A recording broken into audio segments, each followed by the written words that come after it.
갈라디아 지방을 다니면서 주의 복음을 전하고 예수 그리스도를 믿는 자들이 이제 교회를 형성하여서 공동체를 이루고 있었는데, 이 교회를 무너뜨리려고 하는 어떤 가르침이 전파되고 있었습니다. 갈라디아 교회를 무너뜨리는 것은 거짓 가르침이었고요. 이 가르침은 구원에 대해서 얘기할 때 구원을 받으려면 복음만으로는 되지 않는다. 다른 말로 하면 예수님을 믿는 것만으로는 되지 않는다. 여기에 너네들이 할례를 받아야 한다라고 주장하는 사람들이 있었던 거죠. 할례를 받으라라는 얘기는 결국 모세의 율법을 지켜라, 이렇게 율법의 행위가 포함이 되어야 해라고 이렇게 가르친 거예요. 여기에 대해서 바울이 교회가 무너지는 가르침이 선포되니까 여기에 대해서 아주 급하게 그리고 강력하게 편지를 보낸 것이 갈라디아서라고 그랬어요. 자, 구원받음에 있어서 오직 예수의 은혜로, 오직 믿음으로, 예수님을 믿음으로 예수님께서 누구신지 무엇을 하셨는지 복음으로 충분하지 않다라는 설명이거든요. 우리 구원받는데 복음만으로는 되는 게 아니야. 예수님을 믿는다고만 되는 것이 아니라 믿더라도 할례를 받아야 돼. 왜냐하면 너희들은 이방인이니까. 이방인들은 버림받은 자들이었고 할례를 받지 않았고 법 없는 백성이었지 않느냐. 그런데 어떻게 너네가 유대인들하고 똑같이 율법도 없는 자들, 할례도 받지 않은 자들이 복음, 예수님을 믿음으로만 구원을 받는다고 할 수 있느냐? 그럴 수 없다. 예수님을 믿는다면 그러면 너네들 할례도 받아야 구원을 받아. 이렇게 이제 갈라디아 교회들을 무너뜨리려고 하는 이제 가르침이 등장을 한 겁니다. 여기에 대해서 바울이 편지를 통해서 대답을 하죠. 이 가르침은 잘못된 거야. 이렇게 아니야. 오직 복음이면 충분하다. 오직 믿음으로만 구원을 받는다. 그 이유가 있어요. 왜냐하면 이 복음은 사람들이 만들어낸 것이 아니라 하나님께서 주신 것이기 때문에. 하나님께서 주신 것은 완전하고 이 완전한 것 플러스 알파가 되지 않아도 된다. 왜냐하면 복음만으로 우리를 구원하는 데 있어서 충분하니까. 그래서 이 거짓 가르침에 너희들이 빠지지 말아라. 아니, 내가 너희들에게 전한 복음에서 이렇게 빨리 벗어나다니 내가 정말 깜짝 놀랐다. 우리가 성령께서 주시는 믿음의 선물로 시작하였다가 어떻게 자기 행위가 포함되는 육체의 행위로 멸망으로 마치려고 하느냐. 그럴 수 없어 라고 이제 얘기를 하는 거죠. 그러다 보니까 이 가르침을 하는 거짓 가르치는 사람들은 가만히 있느냐? 그렇지 않죠. 이 복음에 대해서 주장을 하는 바울을 이제 공격하는 거예요. 야, 너네들에게 바울이 전해줬는데 바울, 그 사람은 자격이 없는 사람이야. 이렇게 가는 거죠. 왜 그럴까요? 바울이 자격이 없고 바울의 권위를 무너뜨리면 바울이 전한 복음도 무너뜨릴 수 있으니까. 그래서 바울을 이제 공격을 했죠. 너네들에게 복음을 전하고 간 바울은 그 사람의 권위가 없어. 그 사도로서도 권위가 없어. 그러니까 그 사람이 전한 복음은 그거 아니야. 너네들 우리 말 잘 들어야 돼. 할례 받아라. 이제 이렇게 나오는 거죠. 그래서 바울이 자기의 사도권에 대해서 얘기하는 것이, 내가 사도가 된 것, 복음 전도자가 된 것은 사람들에게 안수받아서 출발한 것도 아니고 사람들로 말미암아서 출발한 것이 아니라 나를 보내신 분은 하나님이시다. 복음도 하나님의 것으로서 완전하고 이 복음을 전하는 자도 하나님께서 택하여서 보내시는 거야. 그래서 나를 부르셨을 때에 내가 사람들에게 가서 뭔가 더 얻어내기 위해서 사람들을 먼저 만나지 않고 인정받기 위해서, 사람들의 인정을 받기 위해서 졸업장 따라간 것이 아니라, 그들에게 뭔가 수료증 받으러 간 것이 아니라 하나님께서 보내신 즉시 내가 복음을 전하러 다녔다. 그러면서도 바울이 그러면 공동체를 무시했느냐? 그러지가 않았어요. 그래서 이제 2장이 시작이 되는 겁니다. 이렇게 복음에 대한, 교회를 무너뜨리는 복음에 대한 침투가 들어왔을 때예요. 그러면 한번 생각해 보면 오늘날 교회들은 무엇 때문에 무너질까? 이렇게 얘기하면 또 무너졌다라고 제가 기정사실화해서 하는 것 같아서 그런데 그게 무너졌다라는 게 아니라 우리 성도들은 어디에서부터 넘어질까? 갈라디아 교회는 복음 외에 거짓된 가르침이 갈라디아 교회를 삼키려고 했잖아요. 그럼 오늘날 우리들은 무엇이 교회를 삼키고 성도들을 삼키느냐? 이게 신기하게도요, 변하지 않고 동일한 겁니다. 성도들의 믿음을 무너뜨리고 교회를 무너뜨리게 하는 것은 외부에서 침투하는 게 아니에요. 우리 안에 복음이 변질될 때 교회가 무너지는 거예요. 복음만 제대로 있다면요, 교회가 핍박을 받고 문을 닫고 쫓겨나서 지하에 들어가도 그 사람들의 삶은 지금 우리들이 역사 속에서 존경하잖아요. 초대교회 당시에 그렇게 박해를 받으면서 자신들의 모든 재산이 빼앗기고 생명의 위협을 당하며 복음을 전하는 것을 금지했던 시대에도 그들의 신앙을 우리는 따라갈 수가 없어요. 왜 그럴까요? 우리보다 더 자유민주공화국이었나요? 아니거든요. 더 황제의 권위 속에서 핍박을 받으면서 유대인들의 반대를 받으면서도 그들의 신앙이 우리에게 그렇게 고귀하게 아직 남아있는 이유는 확실한 복음 때문이었지. 복음이 분명할 때 거기에는 빛이 나는 거예요. 근데 아무리 이 지금 우리가 사는 세상이 아무리 좋아지고 옛날보다 환경이 좋아졌어도 복음이 변질되면 성도의 신앙도 교회도 무너지게 됩니다. 그러니까 사실 우리가 남 탓하면 안 돼요. 교회가 약화되고 교회가 무너지고 신앙이 약화되는 것이 누군가가 그렇게 했기 때문이 아니라 우리가 복음을 제대로 알지 못할 때 넘어지는 거예요. 복음 플러스 알파. 복음을 따라 사는 것은 무엇인가? 복음이라는 것은 무엇인가? 여기에 대해서 분명하지 않을 때 성도들의 신앙이 넘어지지 누구 탓하면서 할 수는 없는 거예요. 그러니까 사실 이 문제는 갈라디아 교회만의 문제가 아니라 오늘 나의 문제가 될 수도 있다. 나는 왜 흔들릴까? 나는 왜 넘어질까? 나는 왜 빛을 발하지 못할까? 분명히 이 복음은 빛인데 우리가 이 빛을 받아들인 자로서 이상하게 내 삶에서 빛의 열매가 나타나지 않는다? 좀 이상한 거죠, 사실은. 그러니까 우리들이 이 복음에 대해서 확실하게 믿고 복음에 따라 사는 것이 무엇인지 말씀을 통해서 늘 배우는 것은 오늘날에도 필요하다라는 거예요. 그럼 이제 바울이 이 복음에 대해서 딱 아주 강력하게 얘기하면서 아니야, 오직 예수 그리스도를 믿음만으로 그분이 완전하게 행하신 거야. 그렇다라고 해서 내가 그러면 다른 사람들을 무시하거나 내가 하나님으로부터 직접 계시를 받아서 무시한 거는 아니다. 14년이 지났다라고 하면서 2장 1절이 시작이 되는 거예요. 자, 14년 후에 내가 바나바와 함께 디도를 데리고 다시 예루살렘에 올라갔다. 예루살렘에 이제 올라가게 됐어요. 그때 동행한 사람이 2명이 기록이 되네요. 바나바하고 디도. 이제 바나바와 디도 이 두 사람과 함께 예루살렘에 올라갔다. 근데 올라갔을 때에 2절에 계시를 따라 올라갔다. 이제 이렇게 얘기하죠. 계시를 따라. 이거는 하나님 말씀 따라서 올라갔다라는 거예요. 그렇게 해서 예루살렘에 갔는데 가서 이유가 있어요. 내가 이방 가운데서 전파하는 복음을 그들에게 제시하되. 이방 가운데 전파하는 복음 이게 뭐예요? 지금 전도하러 다니면서 전했던 이 복음. 오직 예수 그리스도를 믿음으로 말미암아 구원을 받는다라는 이 복음을 지금 누구한테 제시했냐 하면 그들에게 제시했대요. 그들이라는 건 누굴까요?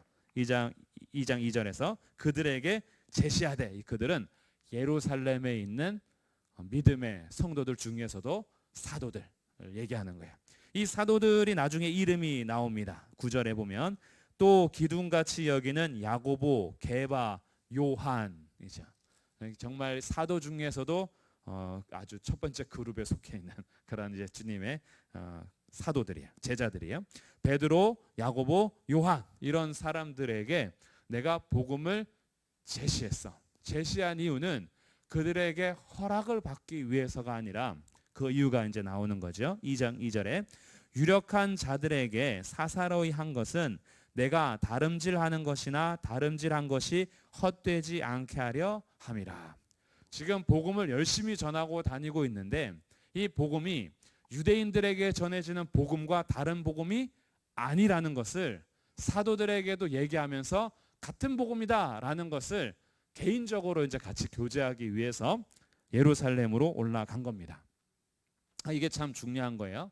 바울이 내가 하나님으로부터 계시를 받아서 나를 증인으로 삼아 복음을 전하게 하셨기 때문에 나는 베드로, 요한, 야고보 다 필요 없어. 내가 알아서 할 거야. 이렇게 하지 않고 예루살렘 교회의 사도들과 함께 교제의 악수를 했다. 이렇게 나와요. 9절에 다시 보시면 기둥같이 여기는 야고보와 게바와 요한도 내게 주신 은혜를 알므로 나와 바나바에게 친교의 악수를 하였다. 이건 무슨 뜻이에요? 그들에게 제시한 복음이 같은 복음이라는 거예요? 다른 복음이라는 거예요? 같은 복음이라는 거예요. 그러니까 친교의 악수를 할 수 있는 거예요. 다만 우리들은 유대인들을 대상으로 더 복음을 전하고 있고 바나바와 바울은 이방인들을 대상으로 하나님 보내셔서 복음을 전하게 하고 있어요. 대상은 다르나 복음은 같아서 친교의 악수를 할 수 있는 거예요. 예를 들어서 장년들을 대상으로 복음을 전하든지 어떤 사람은 청소년 대상으로 사역할 수 있잖아요. 청소년들을 대상으로 복음을 전하는 사람들이 있고 아니면 더 어린 아이들, 초등학생들 아니면 영유아 아이들에게 복음을 전하는 사람이 있겠죠.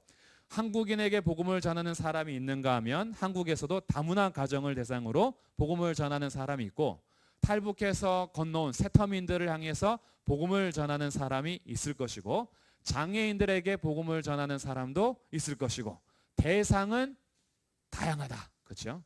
대상은 다양해서 하나님께서 청소년 복음 사역자로 부를 수도 있고 청년 사역자로 부름을 받을 수도 있고 장애인 사역자로 부름을 받을 수 있어서 부름은 다양해요. 유대인들에게 복음을 전하든지 이방인에게 복음을 전하든지. 그런데 그 복음이 다른 복음이면 될까요? 아닌 거죠. 대상은 달라도 복음은 같아. 그러면은 장년부를 사역을 하시는 분이든 청소년의 사역하신 분이든 청년 사역하시는 분이든 장애인이든 새터민이든 다문화 가정이든 누구를 대상으로 복음을 전하든 같은 복음이면 친교의 악수를 할 수 있는 거죠. 이것을 지금 바울이 그들에게 다시 얘기하는 거예요. 왜 그럴까요? 바울의 권위에 대해서 꼬투리를 잡으려고 했으니까. 바울, 저 사람은 인정받지 못한 사람이야. 그가 전한 복음도 인정받는 복음이 아니야. 너네들 내 말 들어야 돼. 라고 하는 거짓 가르치는 사람들 때문에 지금 이 자기 얘기를 하는 겁니다. 내가 예루살렘에 올라갔을 때에 내가 이방인에게 전하는 복음을 그들에게도 제시했는데 그들이 그 복음 이상한데 그거 우리랑 다른 복음인데 그러지 않았다라는 거죠. 그래서 계속해서 그가 이렇게 얘기합니다. 3절. 그들을 이제 만나서 복음을 전할 때 3절에 나와 함께 있는 헬라인 디도까지도 억지로 할례를 받게 하지 아니하였으니 아까 같이 간 사람이 바나바와 디도라 그랬어요. 근데 디도가 헬라인입니다. 그러면은 헬라인이니까 할례를 안 받았겠죠. 근데 지금 이 디도를 데리고 어디를 가냐 했더니 예루살렘에 갔어요. 예루살렘은 유대인들이 주를 이루고 있는 성이죠. 여기 교회를 이루고 있는데 디도를 데리고 갈 때 할례를 안 받게 했다. 이방인 모습 그대로 가게 했다. 왜냐? 그 이유, 할례를 안 받게 한 이유. 4절. 이는 가만히 들어온 거짓 형제들 때문이다. 그들이 가만히 들어온 이유가 있어요. 그리스도 예수 안에서 우리가 가진 자유를 엿보고 우리를 종으로 삼고자 한다. 자, 디도가 할례를 받지 않은 이방인인데 만약에 디도에게 지금 이 바울이 이방인들에게 복음을 전하면서 괜찮아, 할례 받지 않아도 돼. 율법을 다 지킴으로 구원받는 거 아니야.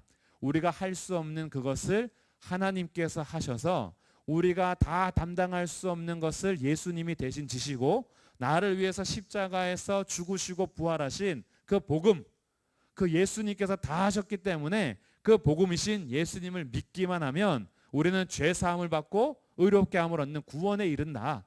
그렇게 이방인들에게 전하고 다녔어요. 근데 만약에 바울이 예루살렘 교회를 방문할 때 데리고 간 디도에게 너 눈치 보이니까 할례 받아라.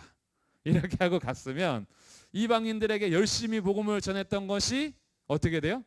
뭐지? 바울이 말하는 거하고 행동하는 거하고 다르네? 이렇게 의문점을 갖게 만든단 말이죠. 그 의문점을 갖게 만들면 공격받기가 딱 좋죠. 이 거짓 가르침을 하던 사람들이 이것을 가지고 뭐라 할까요?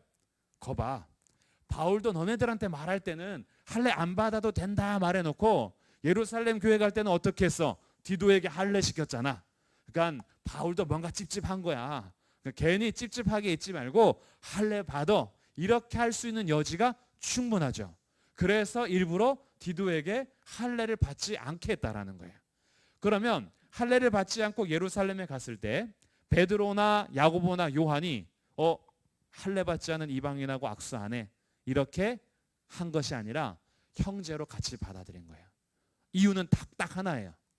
혈통적으로는 다를지라도 같은 복음을 믿고 있기 때문에, 예수님 안에서 우리는 다 형제 자매이기 때문에 할례와 상관없이, 그래서 디도가 간 것이 전혀 문제가 없었다. 그러면 이 거짓 가르침을 하는 사람들은 왜 자꾸 할례를 받으라고 하느냐? 그 이유가 4절에 읽었던 거예요. 이 사람들은 이 하나님께서 복음을 통해서 우리에게 자유를 주셨어요. 그동안 죄에 얽매여 있고 법에 얽매여 있던, 그래서 우리 스스로 종살이 했던 죄의 종노릇하던 우리들에게 복음을 통해서 자유를 주셨는데, 이들이 할례를 다시 얘기함으로 우리를 자기들의 종 삼고자 한다, 이렇게 하는 거죠. 야, 너네들은 출신이 달라. 어디 이방인들이 감히. 우리는 날 때부터 유대인. 너네들은 지금 이방인으로 태어났으나 그래도 믿음을 가졌으니까 할례를 받으면서 우리 밑에 있어라. 이제 약간 이런 식이 되는 거죠. 그러니까 천국 백성으로서 얘기해도요, 우리는 1등급 시민, 너네들은 3등급 시민. 2등급은 기분 나빠. 우리랑 가까이 있지 마. 3등급을 주면서 약간 종노릇하게 하는. 왜? 출신 자체가 다르니까. 그러니까 이 신앙 안에서도 인종 차별. 그리스도 안에서도 내가 더 앞에 있어. 하나님보다, 하나님 앞에 있어. 너네들보다. 이러면서 그들이 율법이라는 것을 제시하면서 종 삼으려고 하는 것이 거짓 가르침의 목적이다. 이렇게 하는 거죠. 그러니까 오늘 마찬가지예요. 오늘 교회들도 마찬가지예요. 우리가 이 세상을 살아갈 때 이씨 집안의 조선 왕가로 태어나시던 아니면 백정 집안의 출신으로 태어나셔서 내 집안이 별로 뼈대 있는 집안이 아니던, 아니면 세상을 살아가는 동안에 도덕적으로 깨끗하게 살았던, 아니면 도덕적으로 흠이 많게 살았던, 우리가 구원받는 이유는 동일하게 딱 하나예요. 예수 그리스도를 믿기 때문입니다. 근데 딱 교회에 모여놨더니 기분이 나쁜 거예요. 나는 이씨 왕가인데? 그러니까 왕씨 집안은 뭐라 그럴까요? 나는 고려시대 왕가인데? 너네 섬은 뭐야? 야, 이거 난 김씨야. 나 신라 시대 나고 왕가야. 이렇게 할 수 있겠죠. 조씨는 왕가가 없어요. 저는 조금 약간 좀 이렇게 2등급 시민이 될 수밖에 없어요. 그러니까 이런 혈통을 따지면서 우리가 교회 안에서 등급을 나눈다면 이것은 뭐예요? 내가 혈통을 가지고 종 삼으려고 하는.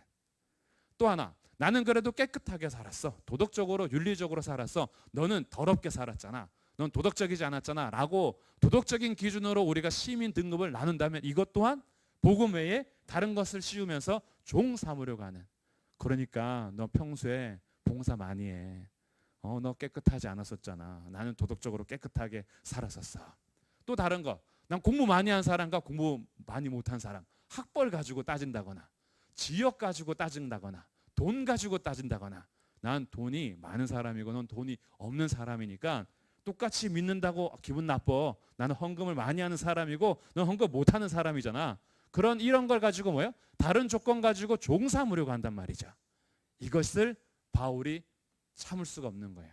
왜냐하면 진리가 아니기 때문에. 제가 계속 말씀드리지만 갈라디아서 이제 쭉 끝까지 해야 돼요. 바울이 절대 율법이 잘못됐다라고 말하지 않습니다. 복음 안에 있는 사람들은요, 하나님의 말씀에 따라서 살기 위해서 정말 노력을 해요.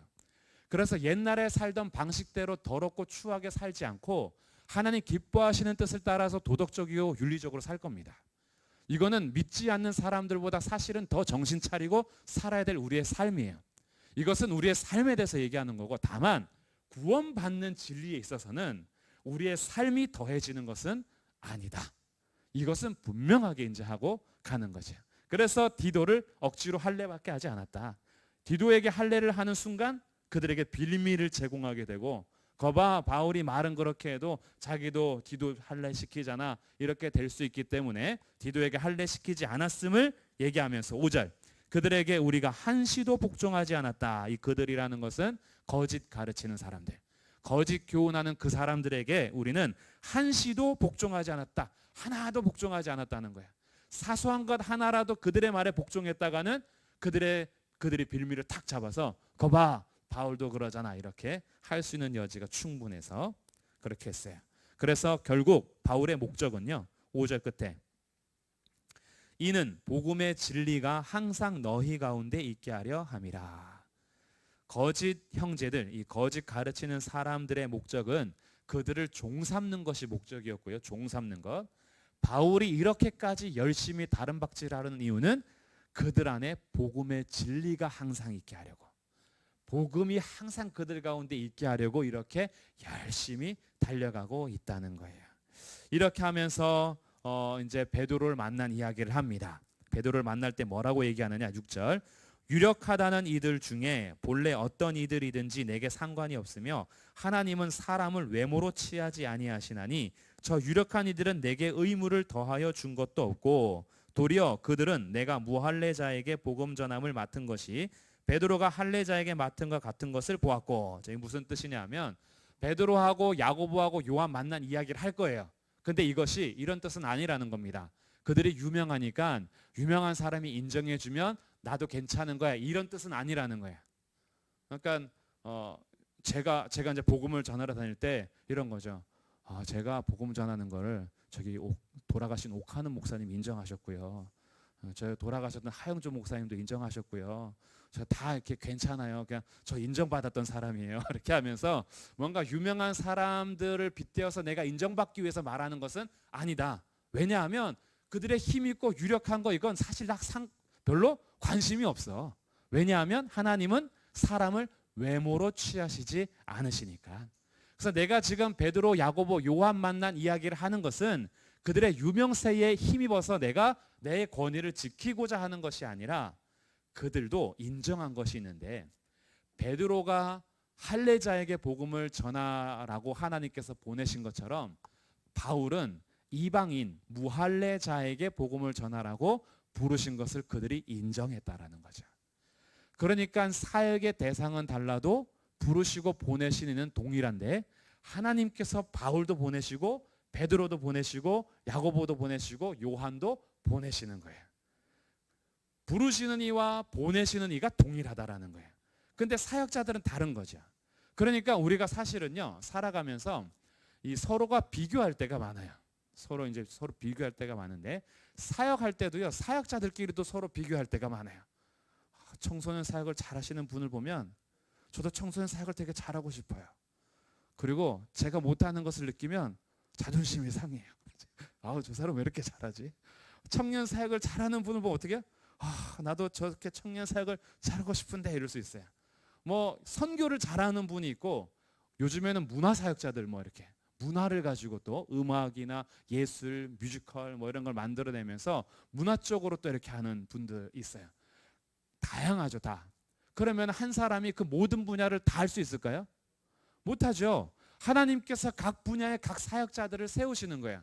그런데 우리들은 내게 맡겨주신 사역을 하나님 앞에서 그냥 하면 되는데 서로가 외모를 비교한단 말이죠. 누가 더 유명한가? 누가 더 잘하는가? 이렇게 하면서. 근데 하나님은 사람을 외모로 취하는 것이 아니라 각자 부르시고 보내시는 거예요. 그러니까 우리들이 사역자들끼리도 비교해서는 안 되겠지만 교회 안에서도 사역자들을 비교하면 안 되는 거예요. 하나님께서 부르신 곳에서 그렇게 쓰시는 거예요. 그렇게 그 사람에게 맡겨진 일들을 감당하게 하는 거죠. 그러니까 저 사역자, 저 목회자, 저 전도사님, 저 목사, 선교사님에게는 이렇게 하나님께서 일하시는구나. 그 하나님의 일하심을 보면 되는데, 우리들은 내가 원하는 사역을 하는 사람들을 더 이렇게 그 사람만이 꼭 순종하는 것처럼 내가 원하는 쪽, 나는 이 세상 가운데 음악으로 복음을 전해야 된다고 생각해 라고 하면 어떤 분을 제일 좋아할까요? 음악 사역하시는 분. 그래 저렇게 사역을 해야지. 우리 목사님은 음치야, 박치야, 악기 하나도 못해. 이래가지고 이 시대에 무슨 복음을 전하겠냐고 라고 하면서 비판하기 시작하면 부르신 하나님이 아니라 외모로 이제 자꾸 뭔가 평가하게 되는 거예요. 그럴 수 없는 거죠. 하나님께서 부르시고 보내신 건 하나님이 하는 거예요. 바울이 지금 그 얘기하고 싶은 거예요. 유명한 사람들에게 인정받았다라는 것이 아니라 하나님이 야고보도 보내셨고 베드로도 보내셨고 요한도 보내신 것처럼 나는 이방인들에게 보내신 거야. 그래서 그들과 만나서 교제, 친교에 악수를 하게 됐다. 그래서 8절 베드로에게 역사하사 그를 할례자의 사도로 삼으신 이가 또한 내게 역사하사 나를 이방인의 사도로 삼으셨다. 그러니까 삼으신 분은 동일하다라는 거야. 베드로를 그렇게 삼으신 하나님이 나는 이렇게 삼으셨다. 이렇게 하는 거죠.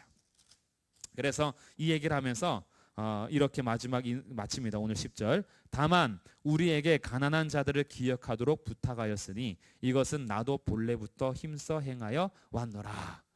사역의 그 대상은 다르지만 구제함에 있어서 연보함에 있어서는 함께 가난한 자들을 돕도록 하자라는 것에 있어서는 나도 힘쓰고 있었다. 이렇게 하면서 이런 이제 바울이 이들을 만난 이야기와 함께 오늘 10절까지 이 말씀을 이렇게 하고 있어요. 오늘은 우리가 이 바울의 자기 이야기를 좀 하는 듯한 모습을 통해서 결국 바울이 이렇게 이야기를 하는 이유는 사람들이 바울을 공격했다 그랬어요. 그래서 바울을 공격하면 뭐가 훼손되냐 하면 바울이 전한 복음이 훼손이 되니까 그거를 보호하기 위해서 자기 얘기를 좀 하게 된 거예요. 여기를 통해서 오늘 적용하고 싶은 것이 3가지 정도가 있어요. 첫 번째는요. 우리들도 마찬가지니까 갈라디아 교회만 문제가 아니니까 오늘 우리들에게도 적용하고 싶은 것 첫 번째. 바울이 2절에 보시면 다시 2절에서 무엇을 따라갔다 그래요? 예루살렘에 올라갈 때 무엇을 따라서 갔다? 계시를 따라서 갔다. 이게 오늘 우리가 적용할 첫 번째 적용점입니다. 계시를 따라갔다라는 것은 그의 모든 행동과 삶의 기준이 하나님 말씀이라는 거예요. 내가 예루살렘에 올라갈 때 사람들에게 인정받기 위해서 그 동기로 출발한 게 아니에요. 바울이 예루살렘에 올라갈 때는 자기의 유명세 때문에 올라간 게 아니에요. 바울이 예루살렘에 가게 된 것, 바울이 복음을 전하러 가는 것, 이 모든 건 하나님의 말씀 따라 움직인다라는 거예요. 오늘 그리스도인들에게 가장 중요한 첫 번째 적용점입니다. 정확한 수치는 아니지만요. 제가 얼핏 들었던 건데 신자들을 대상으로 조사를 해도 성경을 정말 하나님의 말씀으로 믿느냐라는 질문과 오직 예수님만이 구원자이심을 믿느냐라는 것을 교회 성도들에게 조사했는데 50%가 안 된대요. 그것에 대해서 정확하게 믿는다라고 대답하는 게. 그러니까 사실은 이 안에 앉아 있어도 의심하면서 앉아 있는 게 많아요. 그렇죠? 근데 그걸 뭐라 할 수는 없어요. 우선은 그거는 이제 우리가 다 어떻게 할 수 있는 건 아니고 우리는 그렇다고 너 못 믿으세요? 의심하세요? 나가세요? 이렇게 할 수는 없는 거예요. 하나님 말씀이 안 믿어지세요? 안녕히 가세요. 이렇게 하는 게 아니라 계속해서 어떻게 해요? 말씀을 계속 나누고 의심되는 게 뭔지 이렇게 얘기하는 시간들도 필요하겠죠. 근데 어쨌든 50%가 안 된다는 건 좀 충격이긴 해요.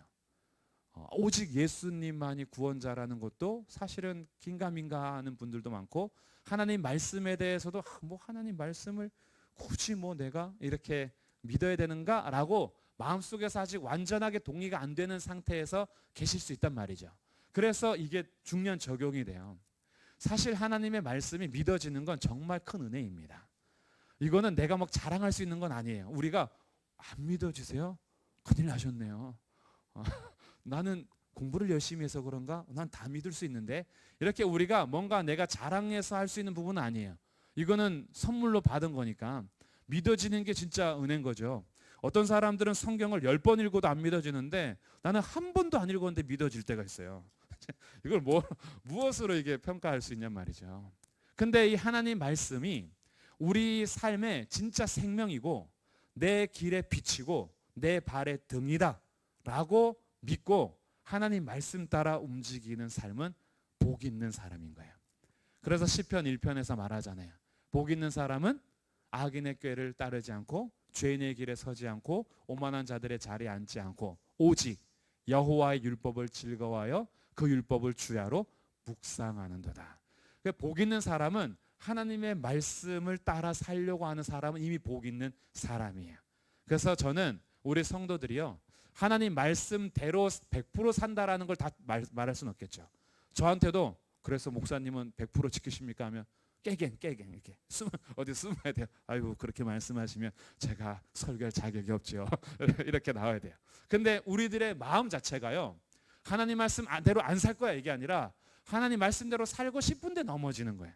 하나님 말씀대로 살고 싶은데 못할 때가 있어요. 근데 하나님 말씀대로 살고자 하는 그 마음, 그것이 오늘 우리가 가져야 될 마음이라는 거죠. 바울이 계시를 따라 올라갔던 것처럼 하나님, 제가 하나님 말씀 따라 움직일게요. 이게 오늘날 얼마나 중요한 거냐면 사람들이요, 기준이 없어요. 감정 따라서 움직일 때가 많아요. 그리고 분위기 따라서 그때그때 상황 따라 움직이기에 많거든요. 근데 진짜 자기의 삶을 바르게 사는 사람들은 기준이 명확한 사람들이에요. 한 성도들도 마찬가지입니다. 성도들도요, 감정 따라서 신앙생활하면요, 그때그때마다 기복이 엄청 심해요. 신앙 기복이. 근데 말씀을 딱 기준으로 삼고 신앙생활 하시는 분들은 기복이 없을 수는 없으나 엄청 올라갔다 내려갔다 하진 않아요. 많이 줄어요. 그리고 뿌리가 깊이 내려져요. 잘 흔들리지 않게 되죠. 어느 날부터. 그래서 하나님 말씀에 따라서 깊이 내리는 신앙생활, 이것이 오늘 첫 번째 우리가 적용해야 될 점인데, 그렇게 귀한 마음이 되시면 좋겠습니다. 두 번째 오늘 적용하고 싶은 건요, 교회 공동체 안에서 진짜 형제가 있고요, 그리고 가짜 형제가 있어요. 제가 지금 말씀드리는 것은 가짜 형제를 몰아내자 막 이러려고 말씀드리는 건 아니에요. 지금 이 안에서도 베드로와 야고보와 요한과 바울처럼 사역의 범위는 달라도 친교의 악수를 하는 진짜 형제들이 있는가 하면 4절에 보시면 뭐라고 했냐 하면 가만히 들어온 거짓 형제들, 이렇게 말하죠. 가짜 형제들도 있어요. 그러면 진짜 형제와 가짜 형제는 어떻게 구분이 되느냐? 그것이 이제 우리가 알아야 될 거예요. 그래서 이 교회 안에라는 것은 꼭 지역교회라는 우리 교회만을 얘기하는 것이 아니라 믿는다라고 하는 성도들, 믿음의 우리 형제 자매들 속에서 구별하는 방법은 여러 가지 열매를 보면 알겠지만 오늘 말씀 안에서는 이렇게 우리 안에서 가질 수 있어요. 4절과 5절인데 그리스도 예수 안에서 우리가 가진 자유. 자, 그리스도 예수 안에, 이게 핵심인 거예요. 진짜 형제와 가짜 형제는 그리스도 예수 안에 있느냐, 그리스도 예수 밖에 있느냐로 나눠지는 거예요. 그러면 가짜 형제들 어떻게 해야 돼요? 이 사람들 가짜는 종류가 좀 많을 겁니다. 일부러 침투해서 교회를 무너뜨리려고 하는 사람이 있는가 하면, 아니면은 그리스도 안에 있고 싶은데 아직 못 있는 가짜 형제들도 있겠죠. 포괄적이고 종류는 많겠지만 사실 진짜 바라는 거는 교회 안에 있는 사람들이라면 이 가짜 형제들이 예수 안에 들어와서 다 진짜 형제가 되면 좋겠어요. 그것이 이제 큰 바람이긴 하죠. 그래서 우리가 교회 생활을 함께 할 때요, 진짜 형제들은 그리스도 예수 안에서 복음의 진리 안에 순종하기 위해서 살아요. 근데 가짜 형제들은 그리스도 예수 안에 있는 척하면서 성도들을 자기 종 삼으려고 해요. 그러니까 이거는 직분과는 상관없는 거예요. 목사가 만약에 성도들을 자기 종 삼으려고 한다, 예수님의 예수님 따라가는 양이 되게 하는 것이 아니라 자기가 교주가 돼가지고 자기 종 삼는다, 그분은 목사일지 몰라도 가짜 형제님이세요. 그분은 빨리 회개하고 예수님 안으로 들어오셔야 하는 분이에요. 그러니까 이거는 직분에 따라서가 아니라 그리스도 예수 안에 있느냐 없느냐의 문제인 거예요. 그러니까 나도 이제 마찬가지, 우리 적용할 때 나는 그리스도 예수 안에 있는가, 이게 중요한 거죠. 나는 교회당 안에 있느냐, 이것도 우리의 상황 환경 속에서 중요한데, 교회당 안에 있는 것보다 더 한층 중요한 거는 나는 그리스도 예수 안에 있는가. 그럼 그리스도 예수 안에 있는 방법이 있어요. 그게 뭘까요? 나는 예수님을 믿는가, 이 부분이죠. 나는 예수님을 나의 구원자로 믿는가, 유일한 구원자로 믿는 믿음의 삶. 그러면 예수님이 나의 유일한 구원자가 되시면 그분이 나의 주님이시고 나의 왕이시기 때문에 진짜 형제들은 그 주인이신 예수님께 순종하기 위해서 사는 거예요. 이러니까 교회에 진짜 형제들이 많을수록 교회의 삶이 달라지는 거예요. 저는 지금 우리가 진짜 형제라고 믿어요. 우리는 예수 그리스도를 믿으시잖아요. 그렇죠? 그래서 우리는 조금 부족한 면은 있을지 몰라도, 말은 좀 거칠고 행동은 부족할지 몰라도 예수님을 믿는 우리 모두는 진짜 형제라고 믿어요. 저만 믿나요? 다들 서로 의심하고 계세요. 그래서 이 진짜 형제로서 우리가 가야 될 길이 있으니까, 혹시 가짜 형제를 만나면 어떻게 돼요? 몰아냅시다. 이렇게 하는 게 아니라 어떻게 해요? 그리스도 예수 안에 있도록 복음은 교회에서도 계속 전해져야 한다. 그래서 복음은 꼭 그 밖에 있는 분들에게만 전해야 되는 게 아니에요. 복음은 교회 안에서도 계속 전해져야 될 내용인 거죠. 마지막 세 번째 적용. 세 번째 적용은요, 외모로 사람을 취하지 말자. 이거죠. 외모로 사람을 취하지 말자. 하나님께서는 사람을 외모로 취하지 않고 각자 부르셨어요. 그리고 각자 보내셨어요. 교회가 이 범위를 좀 넓혀갈 때, 그때 우리가 서로를 인정하는 것이 아주 좋아요. 같은 복음이라면 사역의 방법이 좀 다를지라도, 같은 복음이라면 사역의 대상자가 좀 다를지라도, 같은 복음이면 강점과 약점들은 다 있겠죠. 그러나 같은 복음이라면 서로를 인정해 줄 때 그 교회가 되게 포용성이 넓어지고, 성도들도 마찬가지죠. 성도들도 같은 복음 안에서 각 지체란 말이에요. 어떤 분은 눈 역할을 하고, 어떤 분은 귀 역할을 하고, 어떤 분은 입의 역할을 하고, 어떤 분은 손의 역할, 발의 역할이 다 달라요. 그런데 우리는 같은 예수님 믿으니까 다 손 합시다 이러면 어떻게 돼요? 그 눈은 누가 해요? 우린 다 눈 합시다 그러면 다 눈만 있고 코 없으면 어떻게 해요? 그건 비정상이에요. 그렇기 때문에 교회는 같은 복음 안에서는 외모로 사람들을 평가하고 비교하지 말고 다 다양한 것을 인정해 줄 줄 안다면 그 교회는 풍성하게 주의 열매들을 맺어갈 수 있어요. 베드로가 너 같은 복음인데도 왜 너는 이방인에게로 가?